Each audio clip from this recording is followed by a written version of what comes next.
Pessoal, boa tarde.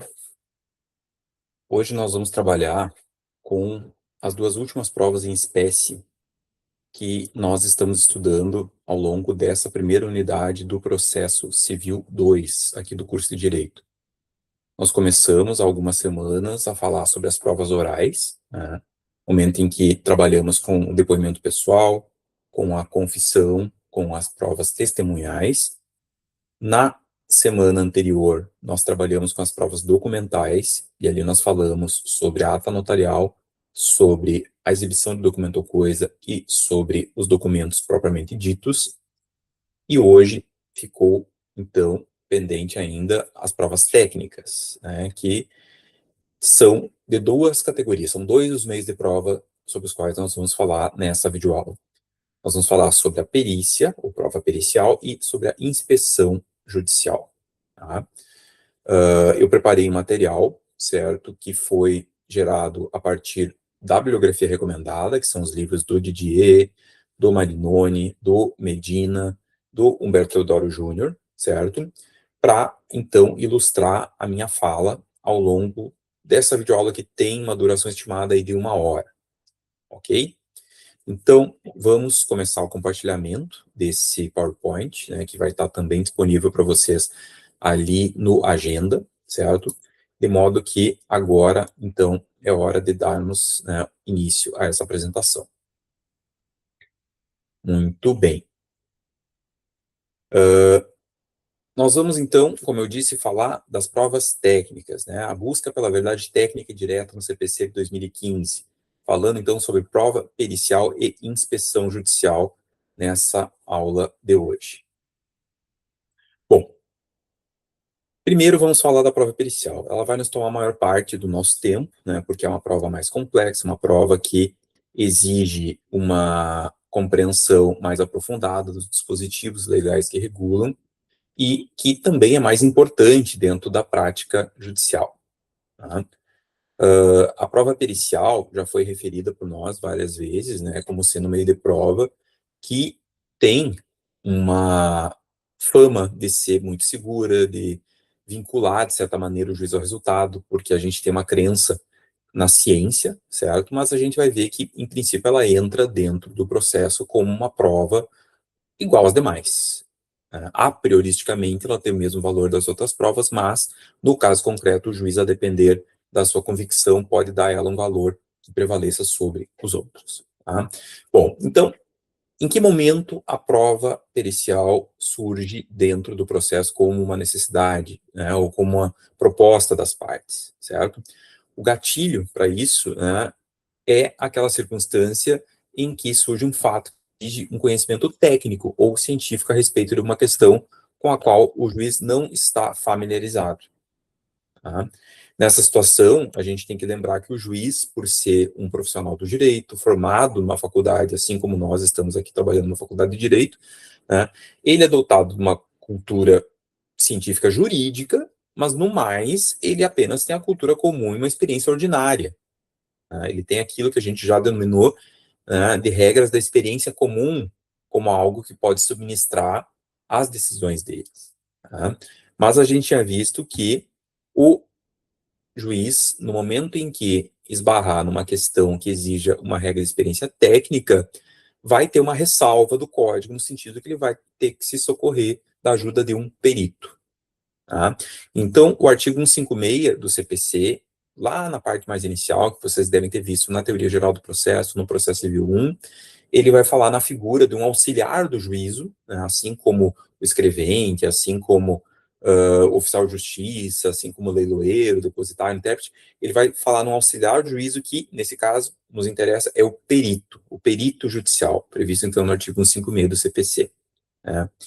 Esse perito, ele vai funcionar, então, como o braço direito do juiz, né, um braço técnico do juiz, alguém que tem a mesma imparcialidade, alguém que contribui para o convencimento do juiz e que é de confiança do Poder Judiciário, por isso, por ele nomeado, certo? A prova pericial, portanto, né, se caracteriza justamente por aquele meio de prova que é produzido através da opinião de um perito, de um técnico de confiança do juiz. Tá? A documentação dessa prova, o registro que vai para dentro do processo a respeito da prova pericial, é aquilo que nós denominamos de laudo pericial. Tá? Esse laudo pericial, nós vamos ver, é um documento bastante complexo, que vai trazer não só o exame, né, a vistoria, o relato documental daquilo que aconteceu, mas também a opinião técnica do profissional e ainda a resposta aos quesitos que forem, porventura, apresentados pelas partes e pelo próprio juízo, se assim acontecer. Ok? Então, esse é o panorama geral, né, introdutório a respeito da prova que nós vamos começar agora a analisar. Tá? Se vocês forem pegar o Código de Processo Civil, vocês vão perceber que o código, na verdade, ele não define o que é perícia. Ele já inicia falando que a perícia pode ser um exame, uma vistoria ou uma avaliação. Tá? Então, na verdade, ele não conceitua perícia, como nós fizemos agora, né, no slide anterior, na lâmina anterior, mas ele classifica conforme o tipo de perícia que se esteja fazendo. Então, nós temos ali três categorias, três tipos de perícias que podem ser utilizadas dentro dos processos judiciais. Tá? Nós temos a figura do exame, a figura da vistoria e a figura da avaliação. Tá? Basicamente, as duas primeiras se distinguem pelo objeto da perícia, tá? Porque ambas implicam numa análise mais técnica, aprofundada, né? Tanto do objeto como das consequências dele e hipóteses científicas a respeito. A diferença entre exame e vistoria é que a vistoria se restringe a bens imóveis, ok? Enquanto que o exame se detém sobre pessoas, coisas móveis ou ainda semoventes. Né? Então, um exame pode ser um exame médico de uma pessoa, né? Pode ser um exame de um cachorrinho que se machucou no pet shop, pode ser um exame de um carro, né, que sofreu um acidente. Já a vistoria vai ser, então, uma perícia sobre uma fazenda, sobre um apartamento, sobre uma casa, sobre um terreno, né? Ou até mesmo sobre uma paisagem natural, do tipo uma praia, né, uma montanha, ok? Porque, então, a característica que distingue ambas figuras é apenas o objeto. Vistoria, bens imóveis. Exame, todo o resto. Tá? Já a avaliação é um tipo de perícia um pouco mais limitado no seu alcance. Né? Por quê? Porque o juiz vai pedir, nesse caso, que o perito faça tão somente uma fixação de valor econômico para a coisa, para o bem, para o direito que está sendo avaliado. Então, não interessa aqui a opinião técnica em relação a causas, consequências, características, motivos para as coisas, mas tão somente o valor econômico, o valor de mercado de um bem que esteja sendo disputado na justiça. Ok? A avaliação, inclusive, tá, é um tipo de prova pericial tão mais simples que, ordinariamente, o próprio oficial de justiça, no caso da Justiça Federal, pode proceder à avaliação a pedido do juiz. Não sei se vocês sabem disso, mas quando uma pessoa faz concurso para o cargo de oficial de justiça na Justiça Federal, ela assume, na verdade, um cargo de executante de mandados e avaliador. É dupla competência desse analista judiciário executante de mandados na Justiça Federal. Na Justiça Estadual, pelo que eu sei aqui no Rio Grande do Sul, não há essa figura do oficial de justiça acumulado com avaliador. Então, sempre vai ter que nomear um perito avaliador especificamente para isso. Ok? Então, essas são as três espécies de perícias que aparecem ali logo no primeiro artigo 464, que introduz a prova pericial dentro do CPC para nosso estudo. Bom, uma outra distinção importantíssima que tem que ser feita dentro do estudo da prova pericial, né, que causa muita confusão, inclusive na imprensa, nos leigos, né, é aquela que existe entre o perito judicial, que é o protagonista da prova que nós estamos estudando, e a figura do assistente técnico, que é apenas um auxiliar das partes dentro do processo. Né? Então, aqui, uma tabela comparativa, fica nítida, né, uma série de diferenças técnicas que existem entre esses dois profissionais. O perito, né, vai ser sempre um braço do juiz, um auxiliar da justiça, né? E o assistente técnico, se estiver presente, vai ser um auxiliar da parte, ou seja, ele é alguém de confiança do autor, ele é alguém de confiança do réu, foi designado para ter lado. Até por isso, né, que aqui embaixo, quando a gente fala na linha da imparcialidade, eu vou dizer para vocês que o perito é alguém imparcial, enquanto que o assistente técnico é parcial. O perito é aquele profissional, então, que é nomeado pelo juízo e, assim como o próprio juiz, né, está sujeito a causas de impedimento, como, por exemplo, ser parente de alguém no processo. Se o perito for parente ou sócio, né, de alguém dentro do processo, ele não pode atuar no feito, né, e assim também casos de suspeição. Né? Então, tal como o juiz, a testemunha, não podem atuar num processo em que sejam amigas íntimas e que tem algum interesse econômico, né, o perito também deve ser afastado dos processos, porque isso seria um risco à sua imparcialidade. Do ponto de vista do assistente técnico, não há qualquer sujeição desse profissional a suspeições ou impedimentos, porque, por ser parcial, é esperado que ele tenha algum vínculo, algum interesse na causa. Né? Então, um assistente técnico pode ser, por exemplo, o irmão do advogado, pode ser o irmão da parte, pode ser o sócio. Né? Às vezes, a pessoa tem um escritório da advocacia que tem parceria com o escritório da contabilidade, e o contador atua como assistente técnico do advogado, então é normal que o assistente técnico seja alguém que tem algum tipo de vínculo profissional ou familiar com uma das partes. Né? A própria advocacia pública, né, eu estou falando agora da PGE, da AGU, tem nos seus quadros de servidores profissionais que podem atuar como assistentes técnicos, que são pagos pelo Estado, pagos pela União, são servidores que têm justamente essa função de assessorar a PGE e a AGU em processos judiciais. Então, a gente não pode nunca confundir essa figura, né, do perito, que é imparcial, com a figura do assistente técnico, ok? Bom, que mais? Né? A indicação, como é que vem? O perito vai ser alguém indicado pelo judiciário. Né? O judiciário vai ter uma escolha baseada, muitas vezes, num cadastro prévio que exista de profissionais interessados em atuar como peritos. As pessoas, ordinariamente, né, elas podem fazer um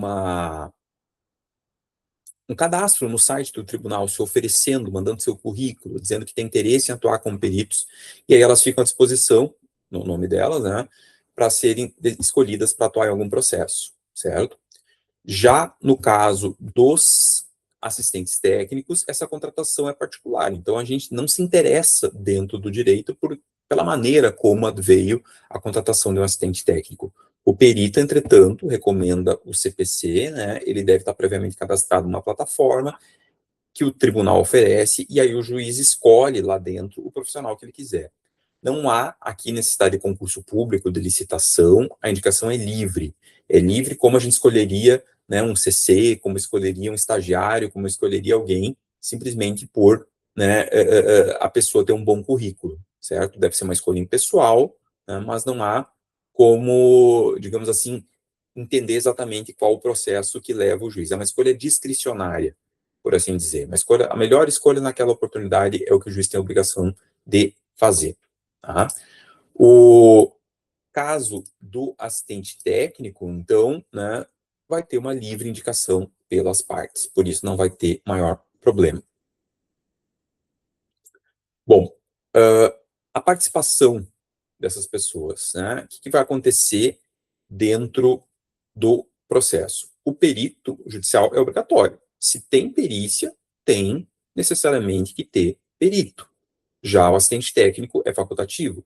As pessoas só contratam assistentes técnicos se tem à disposição essa possibilidade, se tem recurso financeiro para pagar, porque não tem como cobrar depois o custo de um assistente técnico. Né? O assistente técnico é como se fosse um ajudante para o advogado, ok? Então, né, o ideal, nesse caso, é que a pessoa, realmente, ela possa pagar, né, um profissional do próprio bolso, tá? E se ela não tiver esse recurso, ela deixa realmente isso sem participação de assistente, e isso não vai ter problema nenhum, não vai comprometer a validade. Se um lado tem, outro não tem, por exemplo, não tem problema. Tá? O resultado do trabalho do perito, a gente já viu, chama-se laudo pericial. É o documento que vai trazer o registro, então, dessa prova. Tá? Já o resultado do trabalho do assistente técnico é aquilo que nós chamamos de parecer técnico, um documento que serve justamente para criticar ou apoiar o laudo pericial. Né? O assistente técnico vai ser, então, um auxiliar do advogado, do autor, do advogado, do réu, que vai acompanhar a perícia, tanto no momento em que ela está sendo produzida, né, na realização dos quesitos, né, isso até anterior à própria perícia, e depois na hora de debater o laudo pericial. Manifestar-se a favor da conclusão do perito ou manifestar-se no sentido de impugnar, né, a conclusão a que o perito chegou na prova pericial. Então, é um profissional que, em causas importantes, pode ser muito definidor, né, do que vai acabar acontecendo. Bom, o que nós temos aqui também? Né, uma distinção necessária. A gente já fez essa fala quando eu apresentei para vocês a prova testemunhal, mas não, né, não é demais relembrar agora no estudo da prova pericial. Perito e testemunha são figuras que não se confundem. Nós estamos habituados a ver filmes, séries americanas, em que é retratada uma realidade jurídica que não condiz com a brasileira. Lá nos Estados Unidos, eles chamam os peritos para depor, para falar a verdade, assumindo compromisso perante o juiz, inclusive respondendo por falso testemunho caso não cumpram com esse compromisso, certo? Aqui no Brasil, só quem faz isso é a testemunha. Né? O perito aqui tem uma função de emitir um juízo técnico. Já a testemunha tem uma função de emitir, né, uma narrativa sobre fatos passados dos quais ela tomou conhecimento pelos seus sentidos, pela sua visão, pela sua audição, né, pelo seu paladar, pelo seu tato, certo? Pelo seu olfato. Então, ela vai simplesmente dizer para o juiz o que ela sabe, porque ela sentiu, ouviu, né, tocou ou de alguma forma tomou conhecimento. Ela não deve emitir opiniões, não deve cogitar hipóteses. Né? E justamente por isso, ela é infungível, ela não pode ser trocada. Uma vez que tu indica a testemunha, né, só se ela morrer, só se ela desaparecer, é que cabe sua substituição. Já o perito, como é um profissional que ajuda o juiz, ele pode ser trocado, ele pode ser substituído por outro especialista com a mesma qualificação, ele pode ser trocado por um especialista que seja mais adequado para aquele tipo de perícia, numa situação em que o juiz só tenha se apercebido depois, né, que o perito que ele escolheu não era o mais adequado, ok?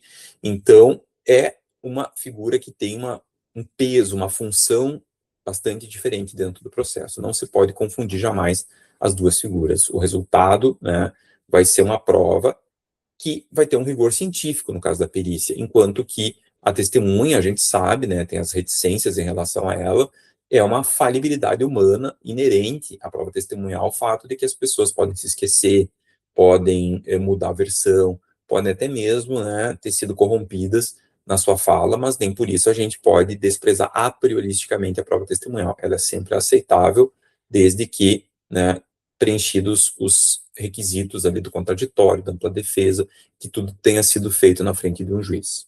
Ok? Bom, como, então, que vai se dar o fluxo de produção da prova pericial? Aqui a gente tem desenhado um fluxograma, certo? Para acompanhar como que ocorre, né, essa prova lá no início, quando está se organizando o processo, até o final, quando se debate o resultado do laudo pericial que foi produzido na perícia, certo? O que nós temos, então? Nós temos que lembrar que instrução probatória, fase probatória, se organiza antes, ou seja, na fase anterior, na fase 2, naquela fase que você estudar no processo civil 1, que é a fase do saneamento e organização do processo. É lá no saneamento do processo que, eventualmente, o autor propôs a prova pericial, ou o réu propôs a prova pericial, ou o juiz determinou de ofício que ela acontecesse. Então, a propositura da prova, a admissibilidade da prova, são questões que se definem na fase de saneamento e organização do processo. Lá naquele despacho, naquela decisão do artigo 331 do CPC. Né? Se ocorre o deferimento da prova pericial pedida pelo autor ou pelo réu, ou, né, se ocorre a requisição da prova pericial por decisão do juiz, no mesmo despacho, na mesma decisão que se determina a produção da prova pericial, já vai ocorrer a nomeação do perito, ou seja, a escolha do profissional que vai ser encarregado de fazer a prova pericial. Né? Esse profissional, então, pode ser um médico, pode ser um engenheiro, pode ser um contador, pode ser um mecânico, pode ser alguém que tenha conhecimento técnico, não precisa ser formado na área, mas ele tem que ter experiência técnica na área. Tá? Ele vai ser escolhido para fazer o laudo pericial no prazo que o juiz fixar. Tá? Então, a mesma decisão que defere a prova já nomeia esse profissional, já determina que ele seja intimado, né, para aceitar esse encargo. Já determina, inclusive, o prazo que ele vai ter para concluir esse, né, documento chamado laudo pericial.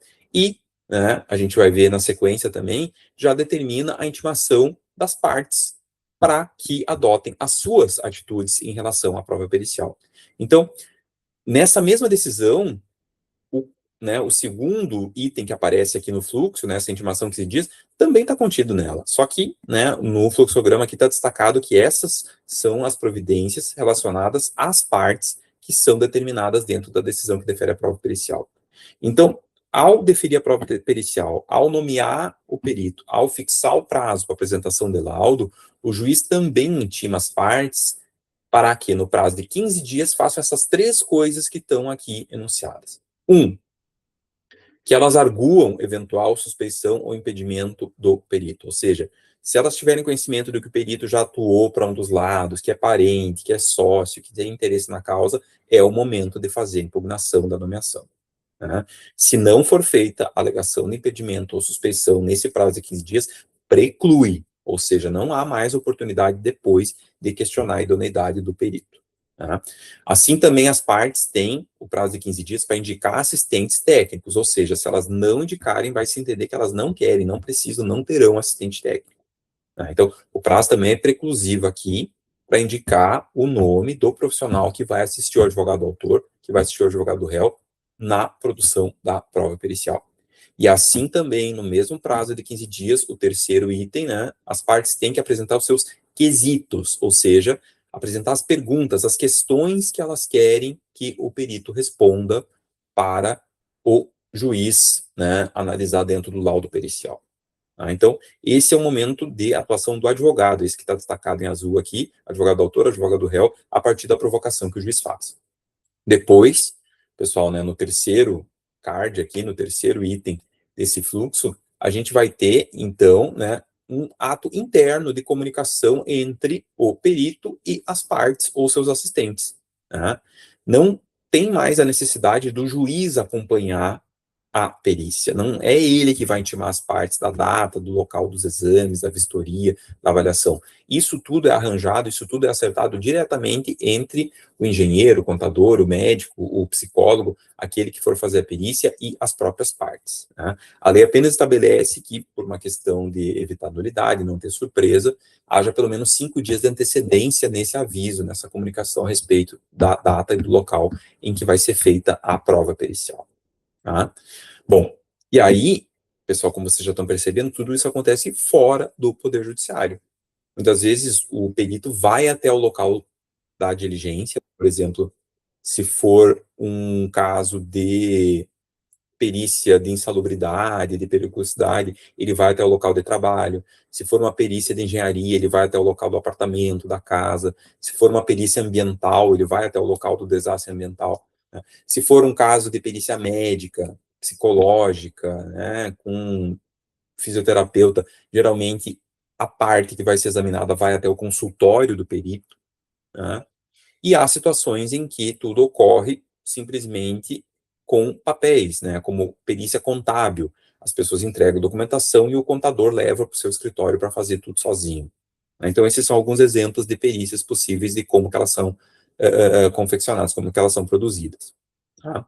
O resultado desse trabalho do perito, né, seja ele o engenheiro, o técnico, o médico, o mecânico, vai ser, então, um laudo que tem que ser produzido, né, dentro do prazo fixado pelo juiz. Né? Esse prazo, entretanto, ele não deve chegar muito perto da audiência de instrução. né, o artigo 477 exige que o laudo pericial seja depositado até 20 dias antes da audiência de instrução, justamente para a gente ter tempo de fazer as manifestações, as impugnações a respeito desse laudo antes da audiência de instrução. Por que isso, professor? Porque lá na audiência de instrução, o ideal é que a gente faça os depoimentos pessoais, a oitiva das testemunhas e encerre a instrução naquele momento, né? Então, o ideal é que a instrução, né, finalize na audiência, por isso tudo tem que estar pronto até aquela data. Daí a razão de ser esse prazo de 20 dias, né, que o perito tem para protocolar o laudo em juízo.